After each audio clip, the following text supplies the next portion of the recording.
Hi, this is Brian with ActiveMelody.com. In this week's guitar lesson, we're going to take a look at a down and dirty blues that's played in a blues trio. And it's going to be up to you to fill in all the guitar parts. So the jam track has just the bass and the drums. And you'll see how much weight a guitar player carries in a trio situation.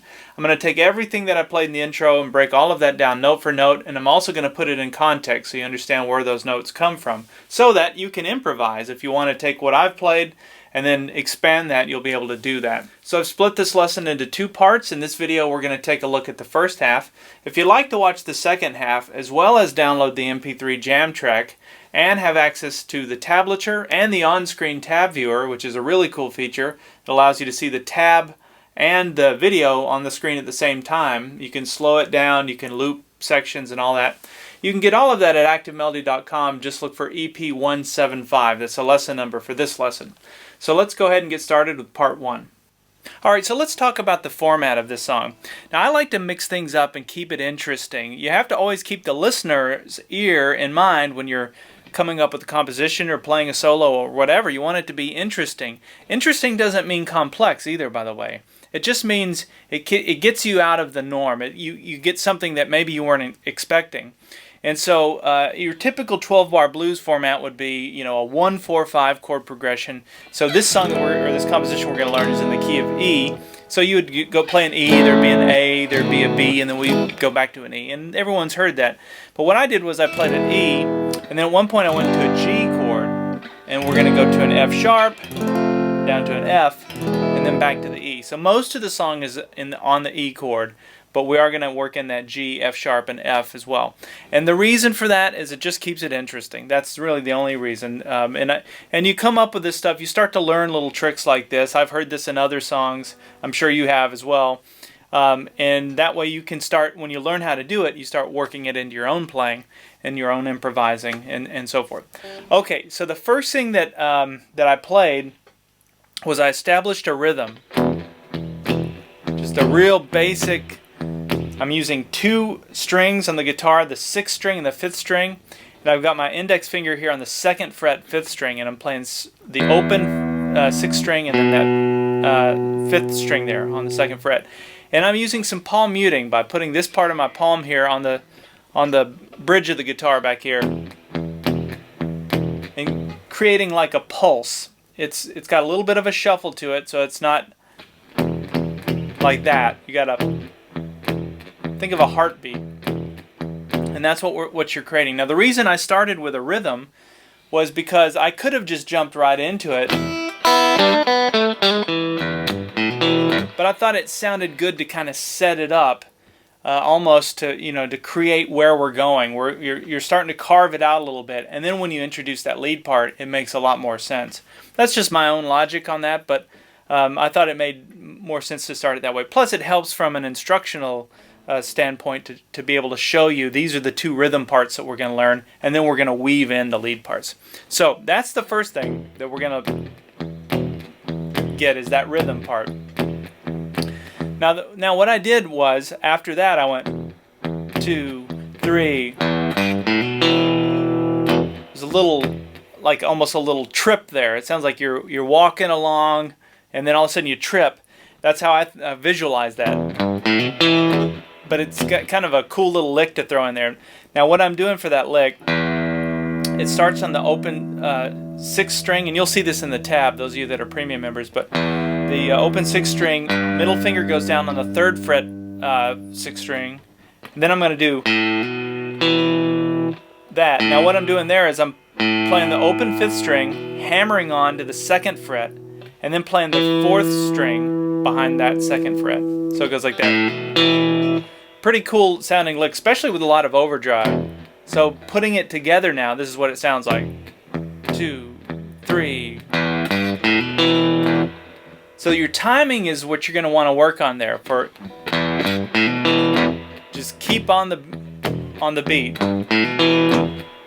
This sounds great by itself, by the way, even if you don't have the jam track. Now the jam track is good because it helps you get your timing and keeps you locked into that cadence. But if you don't have that and you want to just play this as a standalone thing, I think it sounds really good on its own as well.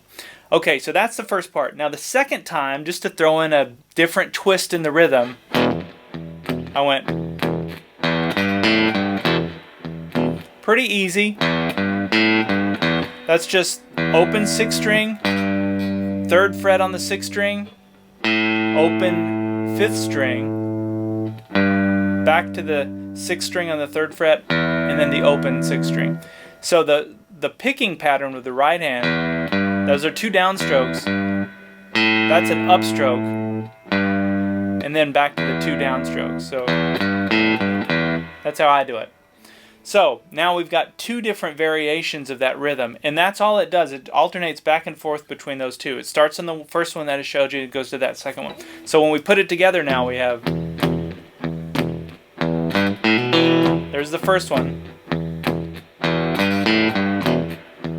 And you could just keep going with that. Now if you're new to playing and you're just trying to learn some blues rhythms, just stop there and get that down. Set a metronome. Play along with a jam track or whatever you need to do to get your timing down and to try and understand just that rhythmic part. That'll work over the jam track. You can play over that whole thing, at least up until where we go switch to the G chord. But it'll definitely keep you on tempo. Okay, so after that, watch this. Now that's the lead part. So now we're getting into the call and response territory. I think of it that way. So the call would be the rhythm, the response would be the lead. And we're going to go back and forth because we're just one guitar player. So we're going to, if we had a rhythm player, you might not need to do that. But this is part of the fun of being in a trio or playing by yourself in this way, is that it allows you to play the rhythm part and lead part and go back and forth between the 2. You don't have to be Chet Atkins and do them at the same time, but it makes a lot of fun to do this. So let's learn that lick. Now where we're in the minor pentatonic scale for the key of E. We're in pattern 1. So pattern 1, if we look at the E chord, just the E chord down here in first position, the nut on the guitar, think of that as your capo. So if you were playing a bar chord, where that white nut is on my guitar would be my bar, right? I don't have to do it because the nut's doing that for me. So now that we have that as our root fret, now we can play pattern 1, which looks like this. Right? You got all those open notes that are behind this nut. So same thing as if you were in G, where my index finger is going down each time. That's happening here because the nut's doing that for us. So if you're not sure what I mean when I say pattern 1, that's in the blues lead course, which is available at activemelody.com for premium members. And there's 5 different patterns. We're right now in pattern 1. I go over those 5 patterns. I give you practice licks and different keys and all of that to help you learn how to do it. But let's go back to this. All right, so the lick that we're going to learn sounds like this. Now, here's how I'm playing that. It's the open 6th string. We go to the 1 string, which is also open, so it's a low E and a high E. 3rd fret, 2nd string. The open 2nd string. So we have... Now, I push that slightly sharp when I hit that 3rd fret, 2nd string. There's the 2nd fret, 3rd string. And then watch this. Now, here's where by hitting this one note here on the 1st fret, 3rd string, I'm breaking out of the minor pentatonic scale and going to the major pentatonic scale, or the major scale. That one note changes it. And you're going to see me go back to this note over and over again as I play these different licks. I'm going to keep resolving on this note because it pulls it from being a minor sounding, more dark sounding thing to more of a happy blues. Although most of the licks that are played are in the minor pentatonic scale, so it kind of confuses your ear a little bit. But it sounds good to me when you resolve it to this note, which is a G sharp. So when I played that, I just played the open G string and the open 3rd string, and I hammered onto the 1st fret. And then that last note was played with my middle finger on the 2nd fret, 4th string. So let's back up and play. Now after that, watch this. So I go back, so that would be the lick, think of that as the call maybe, and then the response would be the rhythm at this point. So we go back to that little rhythm groove. And I just showed you how to do that. So that's the thing where we start on the open 6th string, we play the 3rd fret, do that hammer on there on the 5th string, 2nd fret, and then play the 4th string on the 5th fret. So, and then back down to that low 6th string to kind of reset the whole thing. So that's kind of a lot of information. So let's go ahead and go back to the beginning and play up to that point, and hopefully you'll be able to play the rhythm and then work in that first lick. So here we go.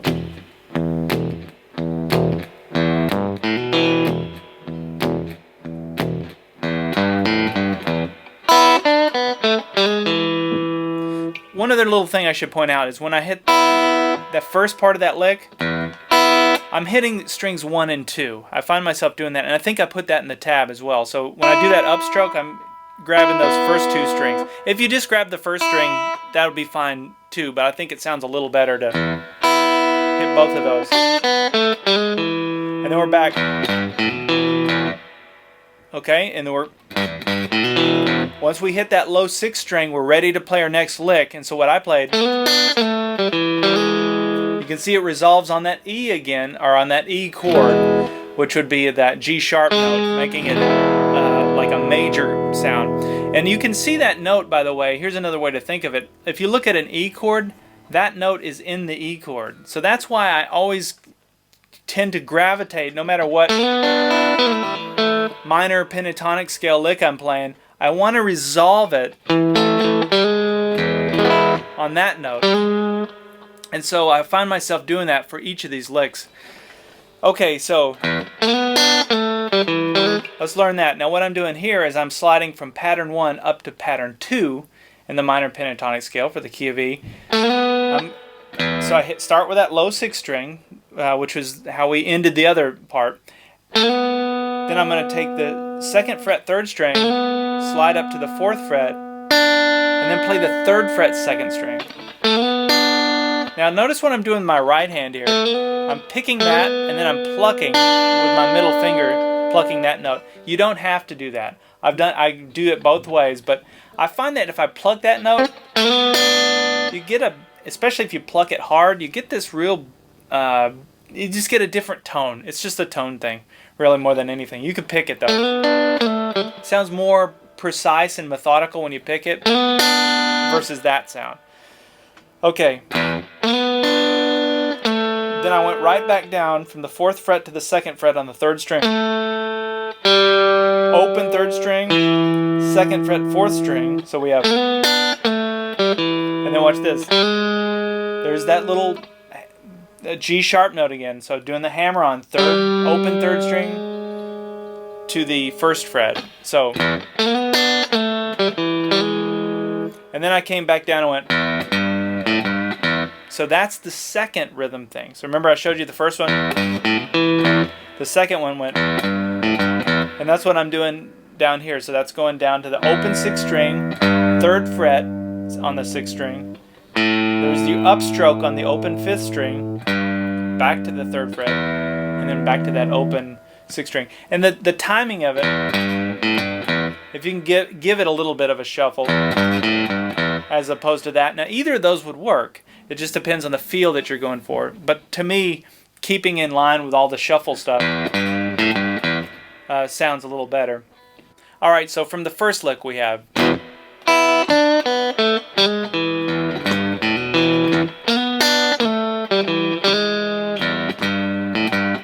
Now we're back.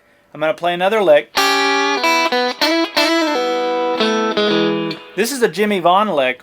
And what I'm doing, I'm starting it with that low 6th string, which is the last note of the previous thing we learned. And then I'm going to go here to, I've got my ring finger on the 3rd fret 1st string, and I've got my index finger on the 2nd fret 2nd string. And when I hit that, I push both of those a little sharp. Now look at these two notes. This note is not in the minor pentatonic scale. This one is, but this one is not. This is in the major pentatonic scale for pattern 2. And I go over that there's a whole lesson I have on mixing the major and minor pentatonic scale. I think that's EP160. You can go to the lessons page, and if I'm wrong on that, you can just do a search for the word mixing, and you'll see that lesson. It's a great lesson if you are interested in mixing those two scales. But that's why that works, is because major, minor, major, and then you put them together, and you get this weird sound. But I think it just sounds cool. So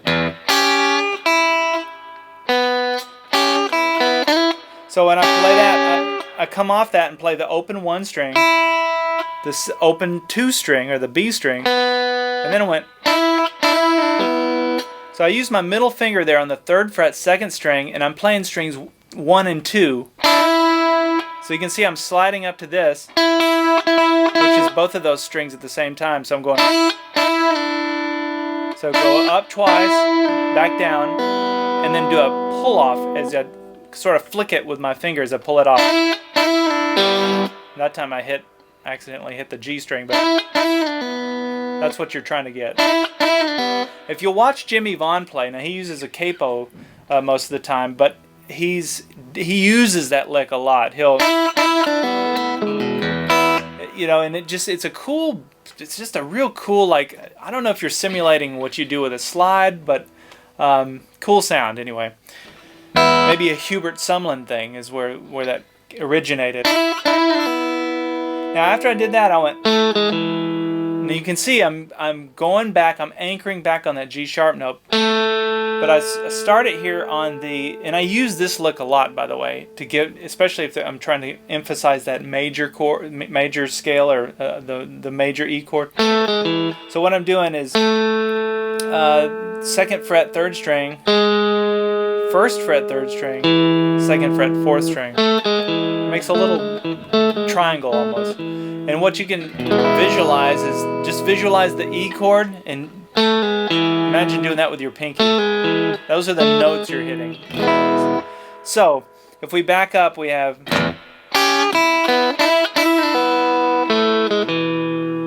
And that's the sound. So again, it's always going back to that note to give it that, to sort of redefine it. Now I tell you where I got a lot of these licks is from, there's a band called the North Mississippi All-Stars, and I'm not sure if they're still even around, but check them out. They use that, a lot of that blues where they kind of resolve on a major like that. Okay, let's back it up here from that first leg.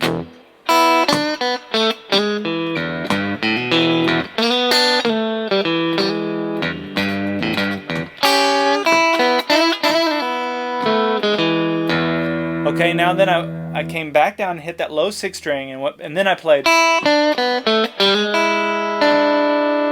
So I went. So that's the open 1 string, the 3rd fret 2nd string. There's the open 2nd string. There's the 2nd fret 3rd string. So we have. And then there's that hammer on again to the 1st fret on the 3rd string. Played the open 1 string after that, so downstroke, upstroke, and then I use my pinky. Some of you may want to use your ring finger, but to play the 3rd fret 2nd string. And you can, by adding this note, that's just making that a 7th chord. So think of an E7. You make an E chord, then you put your pinky there. That's all you're doing. You're just tracing the notes around that chord. But that's a great technique to use, and I use it, and you will see it over the G chord. I use that all the time because if you're playing a lead and you can visualize the chord shape.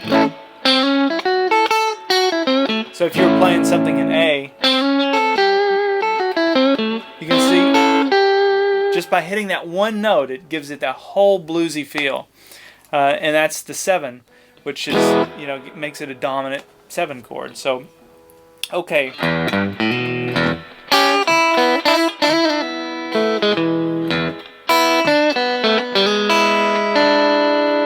Okay, now after that is where we go to the G part. Now I think of this has got a lot of like Jimi Hendrix influence because of what I'm doing with the chords.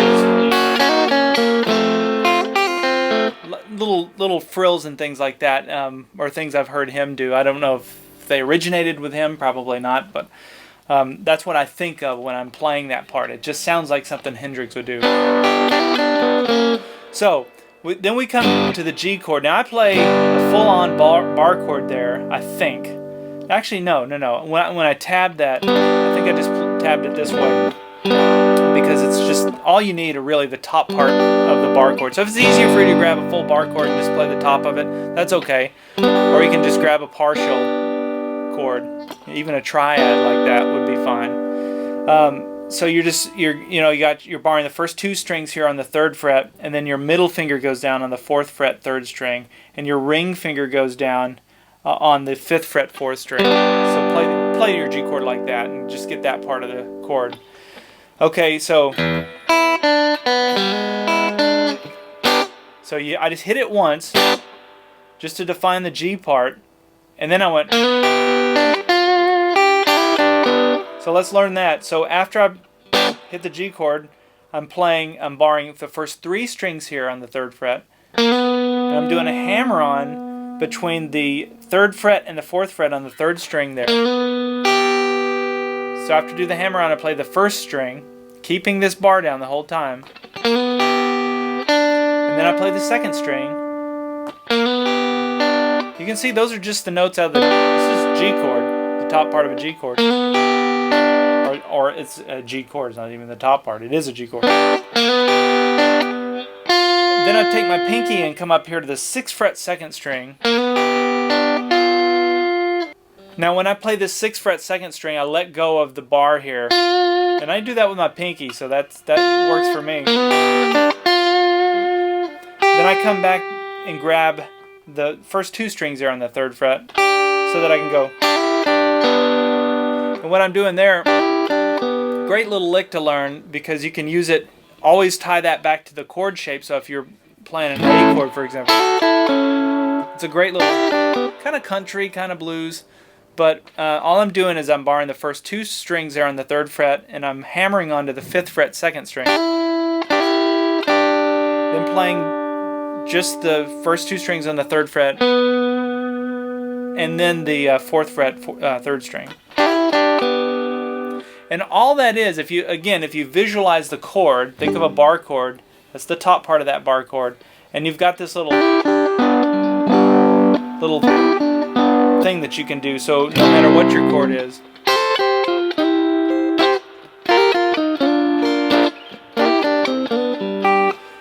Those little embellishments around chords like that are, that's what it's all about, really, for me anyway. When I'm playing, if I'm jamming with somebody, if I'm writing something, it's licks like that that make it sound so much better than just playing a chord, right? Okay, so from the G. Now I take this and I slide it down, everything down 1 fret, so now we're going to be playing that F sharp chord, and then I play just like we did with the G, where we hit the chord to start it.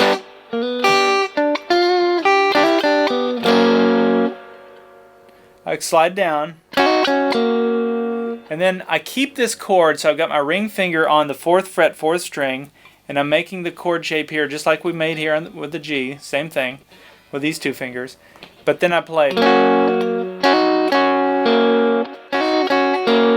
And so I play strings 1 and 2, hit that twice, and then I play strings 2 and 3. So backing up from the G, now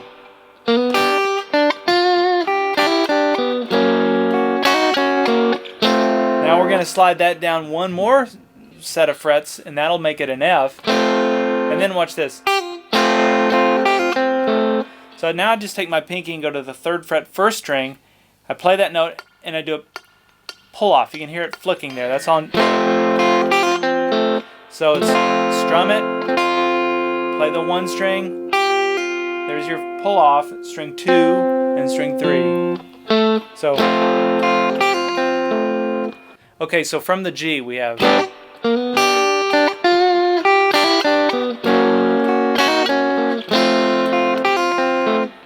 And then back down to the E. Now, I think the way I tabbed that was to play an E chord here and just grab the bottom, play the bottom 2 or 3 strings out of that E chord. If that's too difficult to play the E chord and then jump up to this next lick that I'm about to show you, actually that'll be in the part 2 video, then just hit the low 6 string. That'll work too. But my hand just naturally, since I'm playing this chord shape, I just go ahead and think of the E chord because that's the next one in that progression. Alright, so let's back up and I'll play through everything in this first part, and then we'll go on to the part 2 video. Now in the part 2 video there's a lot of cool things because we're going to go up a little bit higher on the neck. So we're going to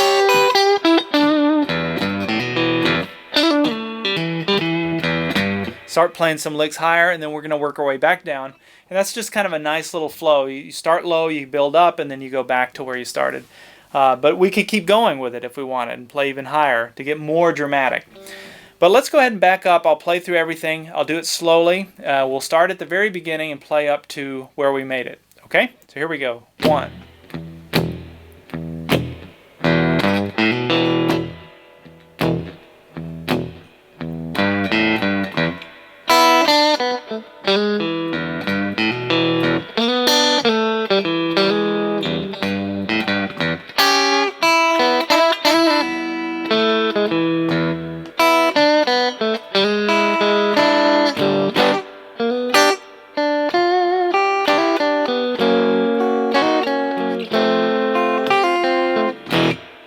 And that's where we got to, right? Pretty cool little blues thing that you can do. It sounds great on its own. I think it even sounds better with the backing track, which has the drums and the bass, so you get to fill in that part and feel like you're part of a trio. All right, we'll see you in part 2.